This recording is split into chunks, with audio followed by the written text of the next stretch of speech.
ನಮಸ್ಕಾರ, ಅನುರಾಧೆ ಕಿಚನ್ಗೆ ಸ್ವಾಗತ.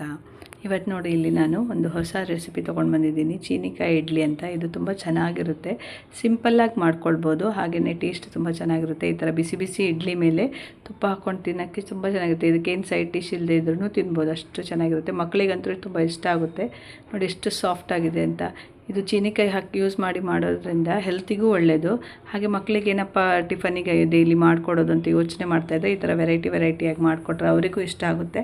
ನಿಮಗೂ ಸಿಂಪಲ್ಲಾಗಿ ಮಾಡ್ಬೋದು. ಅದ್ರ ಜೊತೆ ವೆಜಿಟೇಬಲ್ಸು ತಿಂದ ಹಾಗಾಗುತ್ತೆ ಮಕ್ಕಳು. ಅದು ದೊಡ್ಡವರಿಗೂ ಇದು ಹೆಲ್ತಿಗೆ ಒಳ್ಳೆ, ಎಲ್ಲರಿಗೂ ಇಷ್ಟ ಆಗುವಂಥದ್ದು. ಸೊ ಇದನ್ನು ಸಿಂಪಲ್ಲಾಗಿ ಹೇಗೆ ಮಾಡೋದು ಅಂತ ನೋಡೋಣ. ನೋಡಿ, ಇಲ್ಲಿ ಮೊದಲು ಒಂದು ಅರ್ಧ ಚೀನಿಕಾಯಿ ಇದೆ. ಇಷ್ಟು ಬೇಡ, ದೊಡ್ಡದಾಗುತ್ತೆ. ನೀವು ಎಷ್ಟೋ ಇಡ್ಲಿ ಮಾಡ್ತಾರೆ ಅದ್ರ ಮೇಲೆ ಡಿಪೆಂಡ್ ಆಗಿ ತೊಗೊಳ್ಳಿ. ನಾನಿಲ್ಲಿ ಇದರ ಅರ್ಧ ಅಂಶ ಅಂದರೆ ಇದರ ಕಾಲು ಚೀನಿಕಾಯಿ ಆಗೋಷ್ಟು ತೊಗೊಳ್ತಾ ಇದ್ದೀನಿ. ಸೊ ಒಂದು ಪೀಸ್ ಮಾತ್ರ ಯೂಸ್ ಮಾಡ್ತೀನಿ, ಇನ್ನೊಂದು ಪೀಸ್ ಬೇಡ. ಸೊ ಇದನ್ನು ಮತ್ತೆ ಈಗ ಚಿಕ್ಕ ಚಿಕ್ಕ ಪೀಸಾಗಿ ಕಟ್ ಮಾಡ್ಕೊಳ್ತಾ ಇದ್ದೀನಿ. ನೋಡಿ, ಇಲ್ಲಿ ಇದನ್ನು ಒಂದು 3 ಪೀಸ್, ಇಷ್ಟು ದೊಡ್ಡದಿದ್ದರೆ ತುರಿಯೋಕ್ಕೆ ಕಷ್ಟ ಆಗುತ್ತೆ ಅನ್ನೋ ಕಾರಣಕ್ಕೆ ಇದನ್ನು ಈ ಥರ 3 ಪೀಸಾಗಿ ಕಟ್ ಮಾಡಿಕೊಂಡು ಅದನ್ನು ನೋಡಿ ನೀಟಾಗಿ ಸಿಪ್ಪೆ ತಗೊಳ್ಬೇಕು. ಹೀಗೆ ದಪ್ಪನೇ ಸ್ವಲ್ಪ ತಗೊಳ್ಳಿ, ಯಾಕಂದರೆ ಅದು ಬುಡದಲ್ಲಿ ಗಟ್ಟಿಯಾಗಿರುತ್ತಲ್ವ, ತುರಿಯುವಾಗ ಗಟ್ಟಿ ಅನಿಸುತ್ತೆ. ಹಾಗಾಗಿ ಇದನ್ನು ನೀಟಾಗಿ ಈ ಥರ ನಾನು ಸಿಪ್ಪೆ ತಗೊಳ್ತಿದ್ದೀನಿ. ಹಾಗೆ ನೋಡಿ, ಇಲ್ಲಿ ಬೀಜ ಮತ್ತು ಬೊಂಡು ಇದೆಯಲ್ಲ, ಅದನ್ನು ಈ ಥರ ನೀಟಾಗಿ ತಕ್ಕೊಂಡು ಬಿಡಬೇಕು ಕ್ಲಿಯರಾಗಿ. ಸೊ ಬೀಜ ಎಲ್ಲ ತಕ್ಕೊಂಡು ಕ್ಲೀನ್ ಮಾಡಿದ್ಮೇಲೆ ಇದೇ ಥರ ಉಳಿದಿದ್ದು 3 ಪೀಸನ್ನು ನಾವೇನು ಮಾಡೋಣ, ಈ ಥರ ನೀಟಾಗಿ ಕಟ್ ಮಾಡ್ಕೊಂಡು ತಕ್ಕೊಳ್ಳೋಣ. ಇದನ್ನು ನಾವೀಗ ತುರ್ಕೊಳ್ಬೇಕು. ನೋಡಿ, ತುರಿಮಣೆಯಲ್ಲಿ ದೊಡ್ಡದು ಬೇಡ, ಈ ಮೀಡಿಯಮ್ ಇದಿದೆಯಲ್ಲ, ಸೈಜ್ ಇದು ಹೋಲಿದೆಯಲ್ಲ, ಅದರಲ್ಲಿ ಮಾಡ್ಕೊಳ್ತಾ ಇದ್ದೀನಿ. ಅದರಲ್ಲಿ ಮಾಡಿಕೊಂಡ್ರೆ ಕರೆಕ್ಟಾಗಿರುತ್ತೆ. ಸೊ ಇದೇ ಥರ ಹೀಗೆ ನೀವು ನಿಧಾನಕ್ಕೆ ಎಲ್ಲದನ್ನು ತುರ್ಕೊಳ್ಬೇಕು. ನೋಡಿ, ಇಲ್ಲಿ ಇಷ್ಟು ದಪ್ಪ ಆಗುತ್ತೆ. ಇನ್ನೂ ನಿಮಗೆ ಚಿಕ್ಕ ಬೇಕು ಅಂತಿದ್ದರೆ ಸಣ್ಣ ಹೋಲಿದೆಯಲ್ಲ, ಅದರಲ್ಲೂ ಮಾಡ್ಕೊಳ್ಬೋದು. ಬಟ್ ಇದು ತೊಂದರೆ ಇಲ್ಲ, ಚೆನ್ನಾಗಿರುತ್ತೆ. ಆ ಥರ ಏನು ಸಾಫ್ಟ್ ಆಗುತ್ತಲ್ಲ ಅದು ಬೆಂದ ತಕ್ಷಣ, ಹಾಗಾಗಿ ಗೊತ್ತಾಗಲ್ಲ, ಬಾಯಿಗೆಲ್ಲ ಏನು ಸಿಗಲ್ಲ. ಸೊ ಈ ಥರ ಎಲ್ಲ ಇದ್ದಿದ್ದೆಲ್ಲ ಪೀಸ್ಗಳನ್ನು ನಾನು ನೀಟಾಗಿ ತುರಿದಿಟ್ಕೊಂಡಿದ್ದೀನಿ, ನೋಡ್ತಿರ್ಬೋದು ನೀವಿಲ್ಲಿ. ಈಗೇನು ಮಾಡ್ತಿದ್ದೀನಿ ಅಂದರೆ, ಇದು ನಿಮಗೆ ಸುಮ್ಮನೆ ಮೆಜರ್ಮೆಂಟಿಗೋಸ್ಕರ ಒಂದು ಗ್ಲಾಸಲ್ಲಿ ಹಾಕ್ತಾಯಿದ್ದೀನಿ. ಒಂದು 6 ಗ್ಲಾಸ್ ಆಗೋಷ್ಟು ತುರಿ ಇದೆ, ಇದು ಚೀನಿಕಾಯಿ ತುರಿ. ಅದಕ್ಕೆ 1 ಗ್ಲಾಸ್ ಆಗೋಷ್ಟು ತುರಿದು ತೆಂಗಿನಕಾಯಿ ತುರಿ ಹಾಕ್ತಾಯಿದ್ದೀನಿ. ಸ್ವಲ್ಪ ರುಚಿಗೆ ಉಪ್ಪು ನೋಡಿಕೊಂಡು ಸೇರಿಸ್ಕೊಳ್ಳಿ. ಮತ್ತು ಇದು ತೆಂಗಿನಕಾಯಿ ತುರಿ ಫ್ರೆಶ್ ಆಗಿದ್ದರೆ ತುಂಬ ಚೆನ್ನಾಗಿರುತ್ತೆ. ಹಾಗೆ ಒಂದು 3 ಸ್ಪೂನ್ ಆಗೋಷ್ಟು ಬೆಲ್ಲ ಪೌಡರ್ ಅಥವಾ ಪುಡಿ ಬೆಲ್ಲ ಹಾಕ್ತಾಯಿದ್ದೀನಿ. ಬೆಲ್ಲ ಸ್ವಲ್ಪ ಲೈಟಾಗಿದೆ. ನಿಮಗೆ ಸಿಹಿ ಜಾಸ್ತಿ ಅಂತಿರೋರು ಇದನ್ನು ಸಿಹಿ ಜಾಸ್ತಿ ಹಾಕ್ಕೊಂಡು ಸಿಹಿ ಕಡುಬು ಥರ ಸಹ ಮಾಡ್ಕೊಳ್ಬೋದು. ಹಾಗೆ ಒಂದು 2ರಿಂದ 3 ಏಲಕ್ಕಿನ ಕುಟ್ಟಿ ಪುಡಿ ಮಾಡ್ಕೊಂಡಿದ್ದೀನಿ. ಇದನ್ನೆಲ್ಲ ಇದನ್ನೆಲ್ಲ ನೀಟಾಗಿ ನೀವು ಮಿಕ್ಸ್ ಮಾಡ್ಕೊಳ್ಬೇಕು. ಅಂದರೆ ಈ ಬೆಲ್ಲ ಮತ್ತು ಉಪ್ಪು ಚೀನಿಕಾಯಿ ಎಲ್ಲ ಚೆನ್ನಾಗಿ ಮಿಕ್ಸ್ ಆಗಬೇಕು. ಆ ಥರ ಈ ಥರ ಪ್ರೆಸ್ ಮಾಡ್ಕೊಂಡು ಸ್ವಲ್ಪ ಕೈಯಲ್ಲಿ ಸ್ವಲ್ಪ ಪ್ರೆಷರ್ ಹಾಕಿ ಚೆನ್ನಾಗಿ ಮಿಕ್ಸ್ ಮಾಡಿ. ಯಾಕಂತ ಹೇಳಿದರೆ ಒಂದು ಚೆನ್ನಾಗಿ ಮಿಕ್ಸ್ ಆಗುತ್ತೆ, ಮತ್ತು ಸ್ವಲ್ಪ ಚೀನಿಕಾಯಿ ಉಪ್ಪಿನೊಟ್ಟಿಗೆಲ್ಲ ಸೇರಿ ನೀರು ಬಿಟ್ಕೊಳ್ಳುತ್ತೆ. ಹಾಗಾಗಿ ನಾವು ಚೆನ್ನಾಗಿ ಅದನ್ನು ಪ್ರೆಸ್ ಮಾಡಿ ಈ ಥರ ನೀಟಾಗಿ ಮಿಕ್ಸ್ ಮಾಡ್ಕೊಳ್ಬೇಕು. ತುಂಬ ಚೆನ್ನಾಗಿರುತ್ತೆ. ಇದು ಕಡುಬು ಇಡ್ಲಿ ಇದೆಯಲ್ಲ, ಇದು ನಿಮಗೆ ಪರಿಮಳನೂ ತುಂಬ ಚೆನ್ನಾಗಿ ಬರುತ್ತೆ. ಬೆಂದಾದಮೇಲೆ ನೀವು ಇದನ್ನು ಇಡ್ಲಿ ಥರ ಮಾಡ್ಕೊಬೋದು, ಇಲ್ಲ ಕಡುಬು ಥರನೂ ಮಾಡ್ಕೊಳ್ಬೋದು. ಎಲೆಯಲ್ಲೆಲ್ಲ ಬಾಳೆ ಎಲೆಯಲ್ಲೆಲ್ಲ ಬೇಯಿಸ್ಕೊಂಡು. ಸೊ ಈಗ ಇದನ್ನೊಂದು 10 ನಿಮಿಷ ನಾವು ಇದನ್ನು ಸೆಟ್ಟಾಗಿ ನೆನೆಯಲಿಕ್ಕೆ ಬಿಡೋಣ. ಈಗ ನೋಡಿ, ಇಲ್ಲಿ ಯಾವ ಗ್ಲಾಸಲ್ಲಿ ನಾನು ಚೀನಿ ತುರಿ ತೊಗೊಂಡಿದ್ದೆ ಅದೇ ಗ್ಲಾಸಲ್ಲಿ 3 ಗ್ಲಾಸ್ ಆಗೋಷ್ಟು ಇಡ್ಲಿ ರವೆ ತೊಗೊಳ್ತಾ ಇದ್ದೀನಿ. ಇಲ್ಲಿ ಅಂದರೆ ನಿಮ್ಗೆ ಅಳತೆ ಪರ್ಫೆಕ್ಟ್ ಆಗಿರುತ್ತೆ. 1 ಗ್ಲಾಸಿಗೆ 2 ಗ್ಲಾಸು 1 ಗ್ಲಾಸ್ ರವೆಗೆ 2 ಗ್ಲಾಸು ಚೀನಿ ತುರಿ ಅಂತ. ಹಾಗೆ ಇಡ್ಲಿ ಸಾಫ್ಟಾಗಿ ಬರುತ್ತೆ. ಇದನ್ನು ನಾನೊಂದು ಚೆನ್ನಾಗಿ ಒಂದು 3-4 ಸರಿ ತೊಳ್ಕೊಂಡು ತೊಗೊಂಡು ಬರ್ತೀನಿ. ನೋಡಿ, ಇಲ್ಲಿ ಚೆನ್ನಾಗಿ ತೊಳೆದಿದ್ದೀನಿ. ಅದರಲ್ಲಿ ಇದೆಲ್ಲ ಧೂಳೆಲ್ಲ ಹೋಗುತ್ತೆ, ಅಂದರೆ ಪುಡಿ ಇರುತ್ತಲ್ಲ ನೈಸ್ ಪೌಡ್ರ್, ಅದೆಲ್ಲ ಹೋಗುತ್ತೆ. ಈ ಥರ ಕೈಯಲ್ಲಿ ಹಿಂಡಿ ಇದನ್ನು ಹಾಕ್ಕೊಳ್ಳೋದು.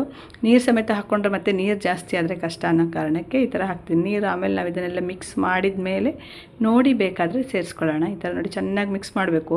ಇಲ್ಲದಿದ್ದರೆ ಏನಾಗುತ್ತೆ, ಅಡಿಗೆಲ್ಲ ಚೀನಿಕಾಯಿ ಉಳುತ್ತೆ, ಅದು ರವೆಗಳೆಲ್ಲ ಮೇಲೆ ಉಳಿದ್ಬಿಡುತ್ತೆ. ಹಾಗಾಗಿ ಎಲ್ಲ ಕರೆಕ್ಟಾಗಿ ಈಕ್ವಲ್ಲಾಗಿ ಮಿಕ್ಸ್ ಆಗೋ ಥರ ಕೈಯಲ್ಲಿ ಚೆನ್ನಾಗಿ ಈ ಥರ ಹಿಚ್ಕಿ ನೀವು ಮಿಕ್ಸ್ ಮಾಡಿದರೆ ಸ್ವಲ್ಪ ಒಳ್ಳೆಯದು. ಪ್ರೆಸ್ ಮಾಡ್ತಾ ಮಿಕ್ಸ್ ಮಾಡಿದರೆ ಏನಾಗುತ್ತೆ ಅಂದರೆ ನೀರು ಸಹ ಬಿಟ್ಕೊಳ್ಳುತ್ತೆ ಚೀನಿಕಾಯಲ್ಲಿರೋದು. ಹಾಗೆ ಇದನ್ನೆಲ್ಲ ಕರೆಕ್ಟಾಗಿ ಮಿಕ್ಸ್ ಆಗುತ್ತೆ. ಆ ಥರ ನೋಡಿ, ಇಲ್ಲಿ ನೀಟಾಗಿ ಎಲ್ಲ ಕಡೆಯೂ ನೀವು ಈ ರವೆನ, ಅಕ್ಕಿ ರವೆ ಇದೆಯಲ್ಲ, ಚೆನ್ನಾಗಿ ಮಿಕ್ಸ್ ಆಗೋ ಥರ ಎಲ್ಲ ಕಡೆಯೂ ನೀಟಾಗಿ ಮಿಕ್ಸ್ ಮಾಡ್ಕೊಳ್ಬೇಕು. ಇದಕ್ಕೆ ನೋಡಿ, ನೀವು ಸ್ವಲ್ಪ ಇದು ಖಾರ ಬೇಕಂತ ಹೇಳಿದರೆ ನೀವು ಇದು ಹಾಕದೆ ಹಸಿಮೆಣಸು ಶುಂಠಿ ಎಲ್ಲ ಕಡ್ದು ಹಾಕ್ಕೊಂಡ್ರೆ ಖಾರ ಇಡ್ಲಿನೂ ಮಾಡ್ಕೊಳಕ್ಕಾಗುತ್ತೆ. ಆದರೆ ನಾವು ಹೆಚ್ಚಾಗಿ ಇದೇ ಮಾಡೋದು, ಇದು ಮಕ್ಕಳಿಗೆ ಇಷ್ಟ ಆಗುತ್ತೆ ಅನ್ನೋ ಕಾರಣಕ್ಕೆ ಇದನ್ನೊಂದು 10 ನಿಮಿಷ ಸೆಟ್ ಆಗಕ್ಕೆ ಬಿಡೋಣ. ಈಗ ನೋಡಿ, ಇಲ್ಲಿ ಇಡ್ಲಿ ಇದಕ್ಕೆ ಅಚ್ಚಿಗೆ ಸ್ವಲ್ಪ ತುಪ್ಪ ಹಾಕ್ಕೊಳ್ತಾ ಇದ್ದೀನಿ. ತುಪ್ಪ ಹಾಕ್ಕೊಂಡು ಚೆನ್ನಾಗಿ ಒಂದು ಬ್ರಷಲ್ಲಿ ತೊಗೊಂಡು ಎಲ್ಲ ಕಡೆ ಸ್ಪ್ರೆಡ್ ಮಾಡ್ಕೊಳ್ಳಿ. ಈ ತುಪ್ಪ ಹಾಕೋದ್ರಿಂದ ಚೀನಿಕಾಯಿ ಇಡ್ಲಿ ಇನ್ನೂ ಪರಿಮಳ ಚೆನ್ನಾಗಿ ಬರುತ್ತೆ. ಇಷ್ಟ ಇಲ್ಲ ಅನ್ನೋರು ಬೇಕಾದರೆ ಎಣ್ಣೆನೂ ಹಾಕ್ಕೊಳ್ಬೋದು. ಕೆಲವರು ತೆಂಗಿನ ಎಣ್ಣೆ ಹಾಕ್ಕೊಳ್ತಾರೆ, ಅದು ಇಷ್ಟ ಆದರೆ ತೆಂಗಿನ ಎಣ್ಣೆ ಹಾಕ್ಕೊಂಡು ನೀವು ಈ ಥರ ಎಲ್ಲ ಪ್ಲೇಟ್ಗಳಿಗೆ ಇದು ಮಾಡ್ಕೊಳ್ಬೋದು, ಗ್ರೀಸ್ ಮಾಡ್ಕೊಳ್ಬೋದು. ನಾನಿಲ್ಲಿ ತುಪ್ಪ ಹಾಕಿದ್ದೀನಿ, ಯಾಕಂದರೆ ಸ್ವಲ್ಪ ಲೈಟಾಗಿರುತ್ತಲ್ಲ ಸ್ವೀಟು ಇಡ್ಲಿ, ಅದಕ್ಕೆ ತುಪ್ಪದ ಫ್ಲೇವರ್ ಇದ್ದರೆ ಚೆನ್ನಾಗಿರುತ್ತೆ ಅಂತ. ಅದೇ ಥರ ನೀವು ಎಲ್ಲ ಇದಕ್ಕೂ ಮಿಕ್ಸ್ ಮಾಡ್ಕೊಳ್ಳಿ. ಇನ್ನು ಕೆಲವರಿಗೆ ಇಡ್ಲಿ ತಟ್ಟೆಯಲ್ಲಿ ಇಲ್ದಿದ್ರೆ ನೀವು ಪ್ಲೇಟ್ ಬರುತ್ತಲ್ಲ ಬಟ್ಲಲ್ಲಿ ಅಥವಾ ತಟ್ಟೆಗಳಲ್ಲೂ ಇಟ್ಕೊಂಡು ಇದನ್ನು ಬೇಯಿಸ್ಕೊಳ್ಬೋದು. ಇಲ್ಲಾಂದರೆ ಬಾಳೆ ಎಲೆ ಇದೆಯಪ್ಪ ಅಂತ ಹೇಳೋರು ಅದು ಬೆಸ್ಟ್ ಆಗುತ್ತೆ. ಬಾಳೆ ಎಲೆಯಲ್ಲಿ ನೀವು ಕಡುಬೆಲ್ಲ ಹೇಗೆ ಬೇಯಿಸ್ಕೊಳ್ತಿರಲ್ಲ, ಬೇರೆ ಹಲಸಿನ ಕಡುಬೆಲ್ಲ ಆ ಥರ ಬೇಯಿಸ್ಕೊಂಡ್ರೆ ಅದು ಇನ್ನೂ ಚೆನ್ನಾಗಿರುತ್ತೆ, ಬಾಳೆ ಎಲೆ ಫ್ಲೇವರ್ ಬರುತ್ತೆ. ಈಗ ನೋಡಿ ಇದನ್ನು ಸೆಟ್ ಆಗಿದೆ. ಒಂದು 10 ನಿಮಿಷ ನೆನೆಸಿದ್ದಲ್ಲ, ಚೆನ್ನಾಗಿ ನೋಡಿ ಹೇಗಾಗಿದೆ. ದಪ್ಪ ನೀರೆಲ್ಲ ಇದು ಹಾಕ್ಕೊಂಡು ರವೆ ಎಲ್ಲ ಸ್ವಲ್ಪ ಬೊದ್ಲುದಂತ ಹೇಳ್ತಾರೆ, ಒದಗುದಂತ, ಆ ಥರ ಆಗಿದೆ ನೋಡಿ. ಈಗ ಸ್ವಲ್ಪ ನೀರು ಬೇಕು. ಇಷ್ಟು ಡ್ರೈ ಇದ್ದರೆ ಚೆನ್ನಾಗಾಗಲ್ಲ, ಇಡ್ಲಿ ಉಡಿ ಉಡಿ ಆಗಿಬಿಡುತ್ತೆ, ತಿನ್ನೋವಾಗ ಗಂಟ್ಲಲ್ಲಿ ಸಿಕ್ಕಾಕೊಂಡಂಗೆ ಆಗುತ್ತೆ. ಇದಕ್ಕೊಂದು 1/4 ಗ್ಲಾಸ್ ಆಗೋಷ್ಟು ನೀರು ಹಾಕ್ತೀನಿ. ನೋಡಿಕೊಂಡು ಸ್ವಲ್ಪ ಸೇರಿಸ್ಕೊಳ್ಳಿ. ನಿಮಗೆ ತುಂಬ ಸಾಫ್ಟ್ ಇಡ್ಲಿ ಬೇಕನ್ನೋರು ಸ್ವಲ್ಪ ಜಾಸ್ತಿ ನೀರು ಹಾಕಿ ಸಾಕು. ಅಂದರೆ ನೀವು ಇಡ್ಲಿ ಹದ ಮಿಟ್ಟು ನೋಡಿಕೊಂಡು ಹಾಕ್ಕೊಳ್ಳಿ. ಯಾಕಂದರೆ ಇದು ಬೇಯುವಾಗ ಆ ಚೀನಿಕಾಯಿ ಏನಾಗುತ್ತೆ, ಸ್ವಲ್ಪ ನೀರು ಬಿಟ್ಕೊಳ್ಳುತ್ತಲ್ಲ, ಸಾಫ್ಟ್ ಆಗುತ್ತೆ. ಹಾಗಾಗಿ ಇಷ್ಟು ನೀರು ಸಾಕು. ಸ್ವಲ್ಪ ಜಾಸ್ತಿ ನೀರು ಹಾಕ್ಕೊಂಡ್ಬಿಟ್ರೆ ಮತ್ತೆ ಅದೇನಾಗುತ್ತೆ, ನಿಮಗೆ ಚೀನಿಕಾಯಿ ಎಲ್ಲ ಕೆಳಗೆ ಕೂತ್ಕೊಂಡು ಮೇಲೆ ನೀರು ಬಂದು ಒಂಥರ ಪಿಚಿ ಪಿಚ ಅಂತಾರಲ್ಲ, ಆ ಥರ ಆಗುತ್ತೆ. ಹಾಗಾಗಿ ಇಷ್ಟು ಸಾಕು. ಈ ಥರ ನಾವು ನೋಡಿ ಇಲ್ಲಿ ಒಂದೊಂದೇ ಸೌಂಡ್ ಆಗೋಷ್ಟು, ತುಂಬಾ ತುಂಬಿಸ್ಬೇಡಿ ದಪ್ಪ ದಪ್ಪ ಅಂತ, ಒಂದೊಂದು ಸೌಂಡ್ ಹಾಕಿದರೆ ಸಾಕು. ಈ ಥರ ಹಾಕ್ಕೊಂಡು ಸ್ವಲ್ಪ ಮೇಲೆ ಪ್ರೆಸ್ ಮಾಡಿದರೆ ಚೆನ್ನಾಗಿ ಅದರಲ್ಲಿ ಸೆಟ್ಟಾಗಿ ಕೂತ್ಕೊಳ್ಳುತ್ತೆ. ಹಾಗೆ ಮತ್ತು ಅದು ಬೇಯುವಾಗ ಸ್ವಲ್ಪ ನೀರು ಬಿಡೋದ್ರಿಂದ ಕರೆಕ್ಟ್ ಆಗುತ್ತೆ. ಈ ಥರ ನೋಡಿ ಎಲ್ಲದಕ್ಕೂ ಪ್ರೆಸ್ ಮಾಡ್ಕೊಳ್ಳಿ. ನೀರು ಜಾಸ್ತಿ ಆದರೆ ಮೇಲೆ ನಿಂತ್ಕೊಂಡು ಬಿಡುತ್ತೆ, ಅದು ಮೇಲೆ ಒಂಥರ ಪಿತ್ತ ಪಿತ್ತ ನೀವು ತೆಗಿಯೋಕ್ಕೆ ಹೋದಾಗ ಕೈಗೆಲ್ಲ ಅಂಟೋ ಹಾಗೆ ಆಗುತ್ತೆ.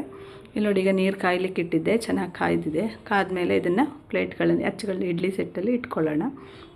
ಇಟ್ಕೊಂಡು 10 ಮಿನಿಟ್ಸ್ ನೀವು ಹೈ ಫ್ಲೇಮಲ್ಲಿ ಬೇಯಿಸ್ಕೊಳ್ಬೇಕು.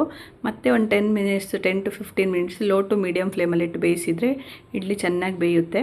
ಹಾಗೆ ಅದನ್ನು ನೆನ್ಪಿಟ್ಕೊಳ್ಳಿ. 10 ಮಿನಿಟ್ಸ್ ಮಾತ್ರ ಹಬೆ ಬರೋ ತನಕ ಹೈ ಫ್ಲೇಮಲ್ಲೇ ನೀವು ಇಟ್ಕೊಳ್ಬೇಕು, ಆಗ ಚೆನ್ನಾಗಾಗುತ್ತೆ. ಮತ್ತೊಂದು 10 ಮಿನಿಟ್ಸ್ ಲೋ ಫ್ಲೇಮಲ್ಲಿ ಬೇಯಿಸ್ಕೊಂಡ್ರೆ ಆಯಿತು.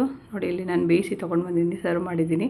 ಎಷ್ಟು ಚೆನ್ನಾಗಿ ಬಂದಿದೆ ನೋಡಿ, ಸಾಫ್ಟಾಗಿ ಬಂದಿದೆ. ಅಂದರೆ ತುಂಬ ನೀರು ಜಾಸ್ತಿನೂ ಆಗಿಲ್ಲ, ಕಡಿಮೆನೂ ಆಗಿಲ್ಲ, ಪರ್ಫೆಕ್ಟಾಗಿದೆ. ಅದೇ ಹದಕ್ಕೆ ನೀವು ನೋಡಿಕೊಂಡು ಹಾಕ್ಕೊಂಡ್ರೆ ತುಂಬ ಚೆನ್ನಾಗಿರುತ್ತೆ. ಇದು ಬಿಸಿ ಬಿಸಿ ಇಡ್ಲಿಗೆ ತುಪ್ಪ ಹಾಕಿ ಹಾಗೇ ತಿನ್ಬೋದು. ಇಲ್ಲಿ ನಾನು ಲೈಟಾಗಿ ಸ್ವೀಟ್ ಹಾಕಿರೋದ್ರಿಂದ ಕೊತ್ತಂಬರಿ ಸೊಪ್ಪು ಮತ್ತು ಪುದೀನ ಎಲ್ಲ ಹಾಕಿ ಚಟ್ನಿ ಮಾಡಿದ್ದೀನಿ. ಚಟ್ನಿ ಜೊತೆಗೂ ತುಂಬ ಚೆನ್ನಾಗಿರುತ್ತೆ. ನಿಮ್ಮ ಫೇವ್ರೇಟ್ ಯಾವುದಾದ್ರೂ ಚಟ್ನಿ ಬೇಕಾದರೂ ಮಾಡ್ಕೊಳ್ಬೋದು. ಇಲ್ಲಾಂದರೆ ಬೆಲ್ಲ ಜಾಸ್ತಿ ಹಾಕಿದರೆ ಸಿಹಿ ಕಡುಬು ಥರ ಆಗುತ್ತೆ, ಖಾಲಿ ತುಪ್ಪದಲ್ಲೂ ತಿನ್ಬೋದು. ಸೊ ಇವತ್ತಿನ ಈ ರೆಸಿಪಿ ನಿಮಗೆಲ್ಲ ಇಷ್ಟ ಆಯಿತು ಅಂತ ಅಂದ್ಕೊಳ್ತೀನಿ. ಒಮ್ಮೆ ಟ್ರೈ ಮಾಡಿ ನೋಡಿ, ಮಕ್ಕಳು ಖಂಡಿತ ಇಷ್ಟಪಟ್ಟು ತಿಂತಾರೆ. ರೆಸಿಪಿ ಇಷ್ಟ ಆದರೆ ಒಂದು ಲೈಕ್ ಕೊಡಿ. ಹಾಗೆ ವಿಡಿಯೋನ ಸೇವ್ ಮಾಡಿಕೊಂಡು ರೆಸಿಪಿನ ಟ್ರೈ ಮಾಡಿ. ನಿಮ್ಮ ಫ್ರೆಂಡ್ಸ್ಗೆ ರಿಲೇಟಿವ್ಸಿಗೆಲ್ಲ ವಿಡಿಯೋನ ಶೇರ್ ಮಾಡಿ. ಹಾಗೆ ಇದೇ ರೀತಿ ಹೊಸ ರೆಸಿಪಿಗೋಸ್ಕರ ನನ್ನ ಚಾನಲನ್ನು ಸಬ್ಸ್ಕ್ರೈಬ್ ಮಾಡ್ಕೊಳ್ಳೋದನ್ನು ಮರಿಬೇಡಿ. ಎಲ್ರಿಗೂ ಒಳ್ಳೆಯದಾಗಲಿ. ಶುಭ ದಿನ.